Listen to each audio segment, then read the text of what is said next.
And so our talk title today is The One Body. Now, I like to anchor my talks with a spiritual principle. And so this month I've taken our spiritual principle from one of our founders' books. Ernest Holmes wrote Thoughts Are Things. And this is the principle that we're working with this month. You live because life lives in you. You move because there is a universal energy flowing through you. You think because there's an infinite intelligence thinking through you. You exist because the divine spirit has sought to individualize itself in and as you. There is a divine spark at the center of your being. And this is why you are called the temple of the living God.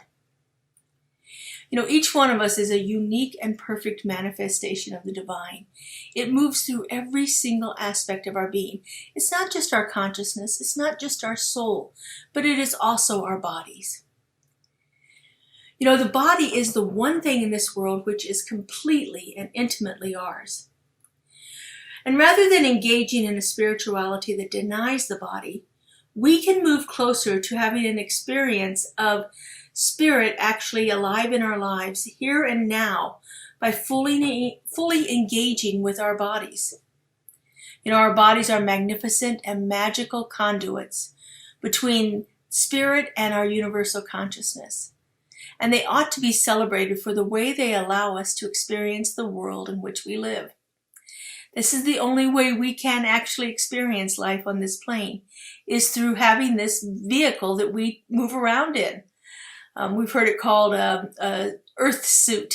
Instead of a space suit, this is our earth suit. It's the clothing that we put on to keep our soul able to experience life in this world. Our bodies also offer a direct and clear path to the divine experience, if we allow it. By loving our bodies, by using it to connect our minds and our hearts, and by listening to its wisdom, we celebrate its magnificence and awaken to this everyday wonder that is our bodies. It is a powerful tool for experiencing the divine. We can work with our minds to tap into our bodies, or we can learn to listen to our bodies with our minds. Both ways allow us to experience this reciprocal relationship with God through the body. Our body is a communication device with our inner thoughts, between our inner thoughts and the divine. And we can use it. We can use our bodies to feel the holy moment before us. Those moments that are complete and utterly unified. Those moments when we feel that connection so deep and so profoundly. And our bodies allow us to become completely present in this moment, in this here and now. Our bodies are more than just containers walking around with our consciousness in them. They are the exact point in space and time where we are pressed from the limitless possibility that is available to us in this infinite universe into a perfect and precise expression that is uniquely suited to each one of us. Ernest Holmes writes it this way in The Science of Mind. If the spirit or divine intelligence has seen fit to give us a physical body, it would be absurd to think of the body as an illusion unworthy of our attention. Rather, we should think of the body as a spiritual instrument now. Our bodies are a tool through which we can connect with spirit, which we can connect with that divine intelligence, where we can tap into that universal consciousness and see what is wanting to show up through us, through our bodies, through our consciousness, through the life that we are living. Our body is not somehow separate from the spiritual. It is actually a spiritual thing in its own right. If you think about it, every single structure and process of our bodies is absolutely amazing when we really take the time to think about it, to ponder it, and to consider it. The complexity of the functions that we engage in on a daily basis, on a moment-to-moment basis, require an intricate symphony to orchestrate it, to have it functioning properly. And our bodies all of our bodies, not just the ones that are considered fit for by the traditional definitions of health or social perfections. Each one of our bodies actually does this functioning in an amazing and astonishing way. Our cells dance a divine ballet.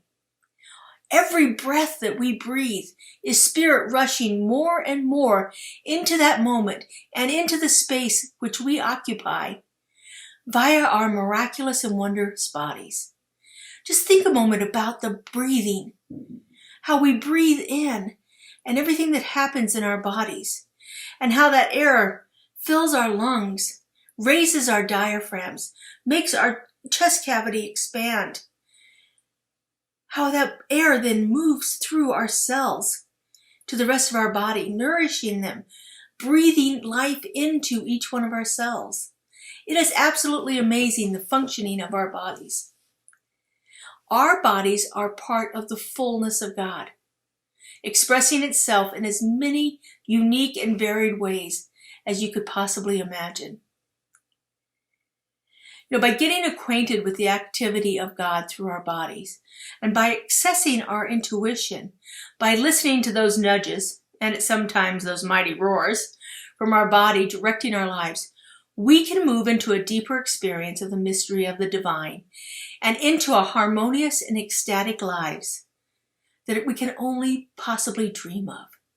This is what is available to us as we begin to tap more and more into our bodies, listening to our bodies, that deep, profound listening. What is my body telling me? What is wanting to emerge through me? And as I said, sometimes it's a gentle nudge, and sometimes it's that 2x4 that's wanting to get our attention right then and right now.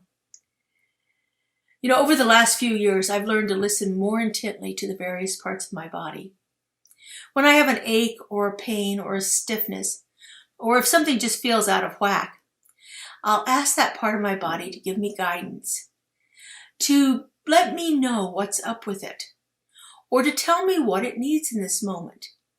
And I do this in a variety of ways. Sometimes it's just simply closing my eyes and asking that body part, what's up? Sometimes I do it through the process called dialogue journaling, which is when I actually talk with my body parts. If I have a shoulder, I often get a shoulder ache, so sometimes I will sit down and I will write out, okay, shoulder, what's up today? And then I will listen and write down whatever it is shoulder reveals to me. And then I'll ask another question and I'll write down what that reveals. And I wind up in this 4 or 5 minute dialogue with this body part that can be very, very enlightening. It can really provide a lot of clarity for what's going on. And most often, I feel like the ache is gone after I've done that process, which is the really cool part of it. This month we've talked about both loving our bodies and feeling their feelings, and how that oftentimes we suppress or lock away certain experiences in ways that can create pain and other physical symptoms. And as we learn to listen to these suppressed signals, we also discover that our bodies are constantly communicating with us, and that we can tap into the joy and support these messages it's sharing with us. When I've had some serious health challenges, I've actually come to that realization that that there was something within me that needed to be released, and I was storing it. And because my body is the vessel which I inhabit here on earth, the natural place for me to store it is in my body. And that stored stuff creates blockages within us. In the Ayurvedic medicine, they often talk about these blockages and that you have to begin to release them in your bodies to let the things flow the way it's supposed to flow and move in and out of us. Because when we hold something in, when we suppress an emotion or an experience and we don't let it out, or we don't take the time to examine it, then our bodies will get our attention in one way or another. And sometimes sometimes in my experience, it's been through some serious challenges. And so learning to listen to my body, learning to tap into that inner wisdom has been very powerful for me. I often see a massage therapist, and she'll be working on a part of my body. And she'll say to me, okay, what is your knee wanting to say right now? And, here I am, I'm laying on this table and I'm in a relaxed state, and this person's asking me these questions, and I'm like, I don't want to think about this right now. I just want to feel the experience. But I found in actually indulging that and listening and speaking about what it is. Okay, Nee, what is it you want to tell me right now? And listening deeply for that, I often get a lot of clarity with it. And so for me, it's become a powerful practice to listen to my body. As I've already said, it's really worth repeating. Our bodies are not separate from spirit. And engaging with our bodies is not separate from engaging with our spirituality. Ernest Holmes puts it this way: the physical body exists that the soul may function on this plane. The body is not an unreality, quite the reverse. It is a divine and perfect reality when rightly understood. It is actually spiritual in itself. I often hear the phrase that we're a spiritual being having a human experience, which I think sometimes negates the fact that we have this human body, because the human body is also having a spiritual experience. It's not just our soul, it's not just our consciousness that is experiencing the spiritual in this realm, but it's in our entire being, our body included, that actually begins to experience all of the wonderful things that are available with that deep and meaningful connection with spirit. The body is worth the attention and the love that we can give it, for the very fact that the divine mind, that this creative, loving intelligence saw fit to manifest them in the first place. It is no accident that we have the body that we have. Our bodies are spiritual instruments designed uniquely and perfectly for each one of us. And we can learn to turn closer to spirit by developing the patience and the attunement to listen to our bodies deeply. We can begin to experience a deeper and very profound intuition by bringing our bodies into the conversation with our minds. Our body is the biggest and most expressive antenna that we have, and it is tuned directly into spirit. And by learning to listen to its guidance, we can experience life more fully and authentically. Our bodies will tell us what we need to know if we listen. And how many times have you had a headache that conveniently showed up when there was an event that you didn't want to attend, but you didn't really feel comfortable saying no to it? How many times has your body given you a way out when you were not feeling safe in a situation? We often say, I have a gut feeling, I don't need to be there. We're listening to our bodies. If we are tuned into it, our body will react in a way that will serve to keep us safe, to keep us more connected, to keep us moving forward. But when we ignore our intuition and our desires, our body will respond with signals designed to point us back in the right direction and away from what does not serve us. When ignored, this can show up as pain or disease. But when respected, this can create a state of give and take, a state of flow between the one mind and the individual mind. So between the universal and the individual, we can have a flow of information when we learn to listen to the bodies, to the intuition of our bodies, and to seek the guidance that is there available to us. What keeps us from listening to the wisdom of our bodies? What is it that makes that still small voice that whispers through your mind acceptable? Yet the soft whisper, or sometimes screeching sirens, through our bodies are often dismissed as only a condition and not given the opportunity to teach us what they're trying to teach us. What is it about that makes us reluctant to listen to our bodies and to heed their guidance? Again, our body is the place where our individual soul presses against the universal consciousness. It is the vehicle that lets us participate and experience this world. And even if its guidance feels off or confusing, what would it be like if we could completely trust this magnificent divine instrument that we've been given. How would it be if we turned our life into a more trusting relationship with our bodies instead of an antagonistic one?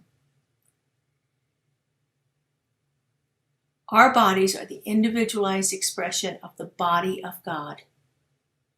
And we're accustomed to dismissing them and somehow thinking we should transcend the physical. But only by leaning deeply into the physical can we experience the deep communion with the divine. Because our bodies are divine instruments, created so that we can experience this life in this realm, in this time. And they can be used to enhance the experience and serve as a connecting point between the physical reality in which we live and the spiritual reality of who we are. They are not opposites. They're simply two aspects of the same whole. Many of us are not accustomed to deeply listening to our bodies, but they are always available to give us insight and wisdom. Your body will tell you what it wants and needs if you ask and listen. By listening to our bodies, we listen to the divine's instruction, and we are given guidance for our lives. It's a wonderful process that we can actually simply engage in on a moment-to-moment basis and allow that divine wisdom to flow through us and see what happens in our lives. I know there's wondrous things waiting for each one of us. And this is just another way that we can begin to get those intuitive hits that will guide and direct us.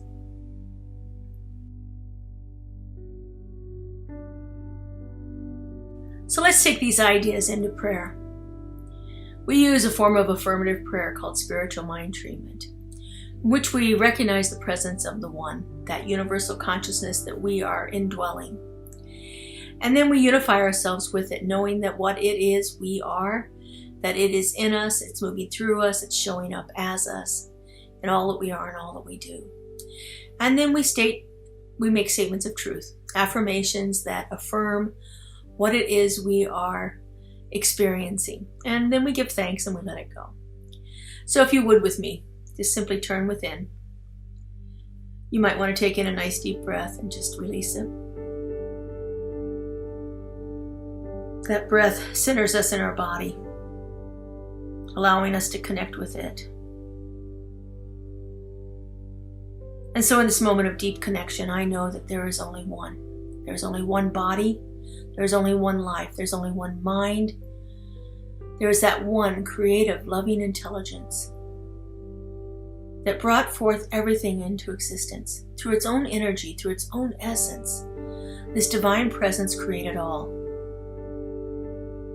It is the isness and the allness and the fullness and the wholeness of all life. I know this one shows up as unconditional love, as perfect peace, as health and wellness.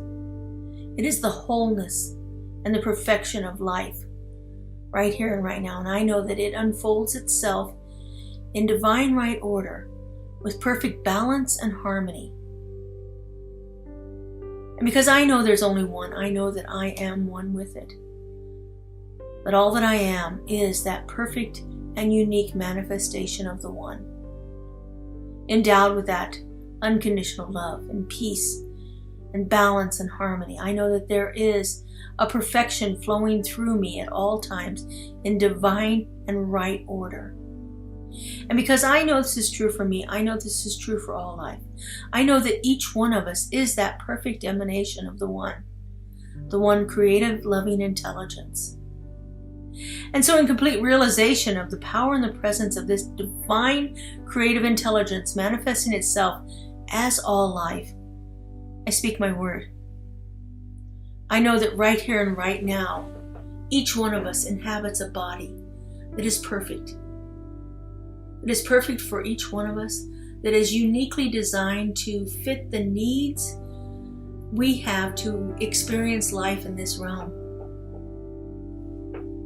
I know that each one of us can enter into that place of relationship with our bodies, tapping into that internal guidance, that intuition, that still small voice.